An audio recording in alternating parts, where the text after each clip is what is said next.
Hello, and thank you for tuning into the channel. If this is your first time here, welcome. My name is Angela, and I am a trauma-informed self-development specialist, and I coach you through the process of transformation from the person you came to be as a result of the things that's happened to you to the person you were created to be. I teach you how to apply biblical and personal development principles to help you achieve inside-out success in life, ministry, and business. You're listening to the 1 Year Through the Bible series. Reading and understanding the Bible from Genesis to Revelation will give you a contextual overview of the whole counsel of God, as mentioned in Acts 20, verse 27. I'll be reading from the New King James if you'd like to read along.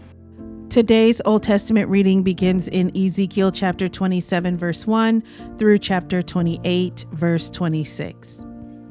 The word of the Lord came again to me, saying, Now, son of man, take up a lamentation for Tyre, and say to Tyre, You who are situated at the entrance of the sea, merchant of the peoples on many coastlands, thus says the Lord God.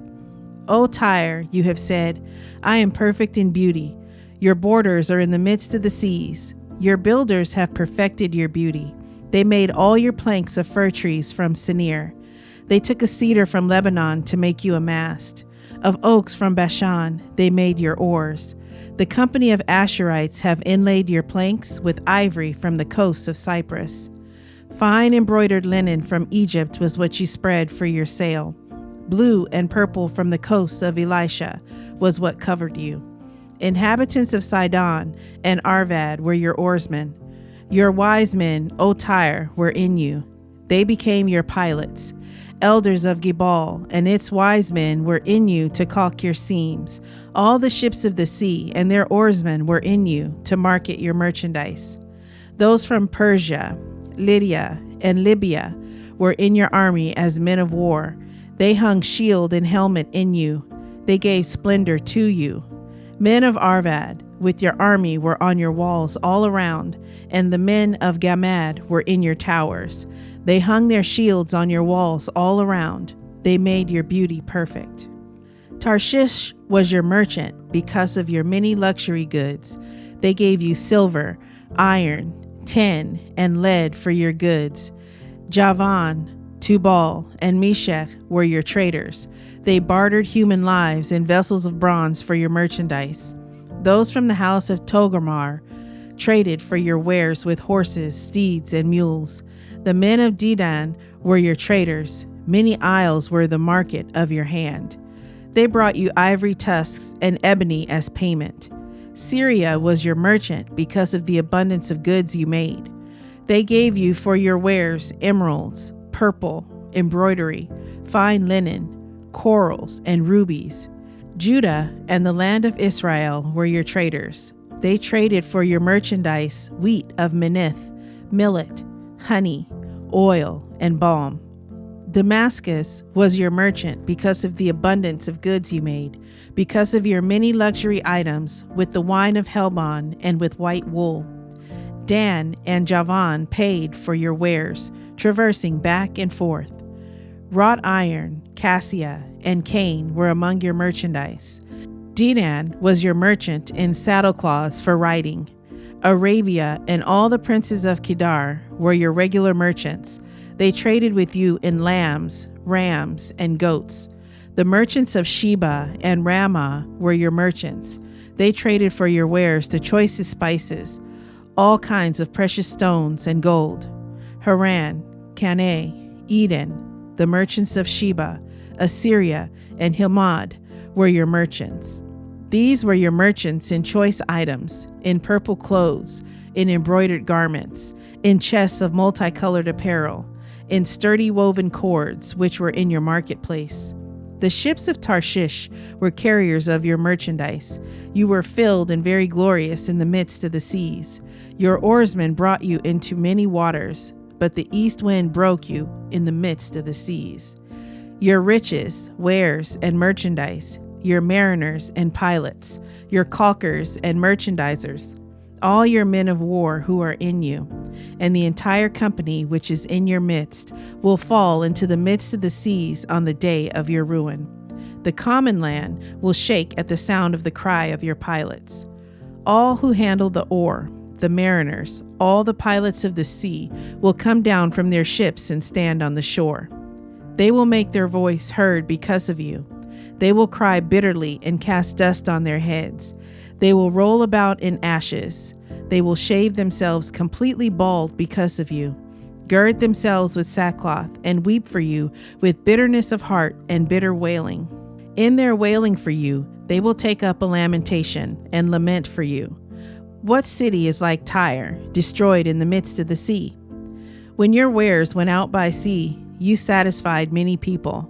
You enriched the kings of the earth with your many luxury goods and your merchandise. But you were broken by the seas and the depths of the waters. Your merchandise and the entire company will fall in your midst. All the inhabitants of the isles will be astonished at you. Their kings will be greatly afraid, and their countenance will be troubled. The merchants among the peoples will hiss at you. You will become a horror and be no more forever. The word of the Lord came to me again, saying, Son of man, say to the prince of Tyre, Thus says the Lord God, because your heart is lifted up, and you say, I am a god, I sit in the seat of gods in the midst of the seas, yet you are a man and not a god. Though you set your heart as the heart of a god, behold, you are wiser than Daniel. There is no secret that can be hidden from you. With your wisdom and your understanding, you have gained riches for yourself and gathered gold and silver into your treasuries. By your great wisdom in trade, you have increased your riches, and your heart is lifted up because of your riches. Therefore, thus says the Lord God, because you have set your heart as the heart of a god, behold, therefore, I will bring strangers against you, the most terrible of the nations, and they shall draw their swords against the beauty of your wisdom and defile your splendor. They shall throw you down into the pit, and you shall die the death of the slain in the midst of the seas. Will you still say before him who slays you, I am a god? But you shall be a man and not a god, in the hand of him who slays you. You shall die the death of the uncircumcised by the hand of aliens, for I have spoken, says the Lord God. Moreover, the word of the Lord came to me, saying, Son of man, take up a lamentation for the king of Tyre, and say to him, Thus says the Lord God, You were the seal of perfection, full of wisdom and perfect in beauty. You were in Eden, the garden of God. Every precious stone was your covering, the sardius, topaz, and diamond, beryl, onyx, and jasper, sapphire, turquoise, and emerald with gold. The workmanship of your timbrels and pipes was prepared for you on the day you were created. You were the anointed cherub who covers. I established you. You were on the holy mountain of God. You walked back and forth in the midst of fiery stones. You were perfect in your ways from the day you were created, till iniquity was found in you. By the abundance of your trading, you became filled with violence within, and you sinned.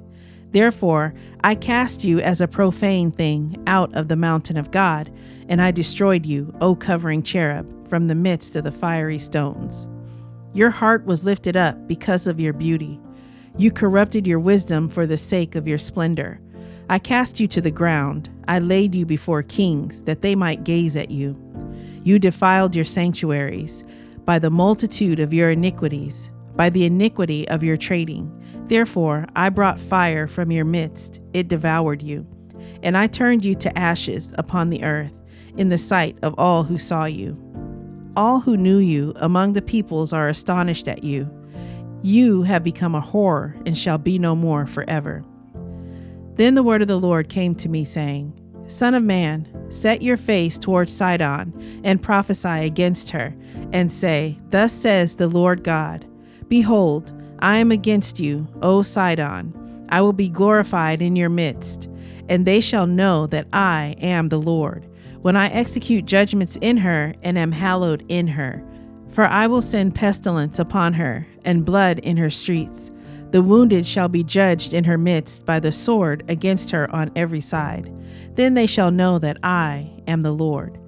And there shall no longer be a pricking briar, or a painful thorn for the house of Israel from among all who are around them, who despise them. Then they shall know that I am the Lord God. Thus says the Lord God, when I have gathered the house of Israel from the peoples among whom they are scattered, and am hallowed in them in the sight of the Gentiles, then they will dwell in their own land, which I gave to my servant Jacob, and they will dwell safely there, build houses and plant vineyards. Yes, they will dwell securely when I execute judgments on all those around them who despise them. Then they shall know that I am the Lord their God. Psalm 129, verses 1 through 4. Many a time they have afflicted me from my youth. Let Israel now say, many a time they have afflicted me from my youth, yet they have not prevailed against me. The plowers plowed on my back. They made their furrows long. The Lord is righteous. He has cut in pieces the cords of the wicked. Proverbs chapter 28, verse 26. He who trusts in his own heart is a fool, but whoever walks wisely will be delivered. The New Testament reading is in Hebrews chapter 12, verses 1 through 29. Therefore we also, since we are surrounded by so great a cloud of witnesses, let us lay aside every weight and the sin which so easily ensnares us, and let us run with endurance the race that is set before us, looking unto Jesus, the author and finisher of our faith, who for the joy that was set before him endured the cross, despising the shame, and has sat down at the right hand of the throne of God. For consider him who endured such hostility from sinners against himself, lest you become weary and discouraged in your souls. You have not yet resisted to bloodshed, striving against sin, and you have forgotten the exhortation which speaks to you as to sons. My son, do not despise the chastening of the Lord, nor be discouraged when you are rebuked by him. For whom the Lord loves, he chastens, and scourges every son whom he receives. If you endure chastening, God deals with you as with sons. For what son is there whom a father does not chasten? But if you are without chastening, of which all have become partakers, then you are illegitimate and not sons. Furthermore, we have had human fathers who corrected us, and we paid them respect.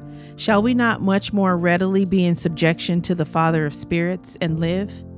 For they indeed for a few days chastened us, as seemed best to them, but he for our profit, that we may be partakers of his holiness. Now no chastening seems to be joyful for the present, but painful. Nevertheless, afterward it yields the peaceable fruit of righteousness to those who have been trained by it. Therefore, strengthen the hands which hang down and the feeble knees, and make straight paths for your feet, so that what is lame may not be dislocated, but rather be healed.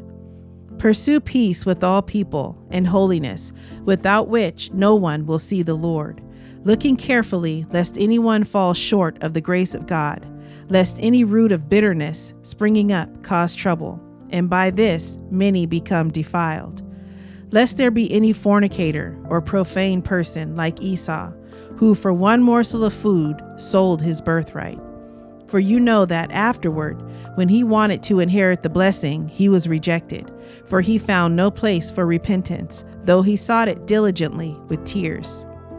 For you have not come to the mountain that may be touched and that burned with fire, and to blackness and darkness and tempest, and the sound of a trumpet, and the voice of words, so that those who heard it begged that the word should not be spoken to them any more. For they could not endure what was commanded, and if so much as a beast touches the mountain, it shall be stoned or shot with an arrow. And so terrifying was the sight that Moses said, I am exceedingly afraid and trembling. But you have come to Mount Zion, and to the city of the living God, the heavenly Jerusalem, to an innumerable company of angels, to the general assembly and church of the firstborn who are registered in heaven, to God, the judge of all, to the spirits of just men made perfect, to Jesus, the mediator of the new covenant, and to the blood of sprinkling that speaks better things than that of Abel. See that you do not refuse him who speaks, For if they did not escape who refused him who spoke on earth, much more shall we not escape if we turn away from him who speaks from heaven, whose voice then shook the earth. But now he has promised, saying, Yet once more I shake not only the earth, but also heaven. Now this, yet once more, indicates the removal of those things that are being shaken, as of things that are made, that the things which cannot be shaken may remain. Therefore, since we are receiving a kingdom which cannot be shaken, let us have grace by which we may serve God acceptably with reverence and godly fear, for our God is a consuming fire. I hope you're enjoying your daily walk through the Word. Please leave a comment and let me know what stood out to you in today's reading.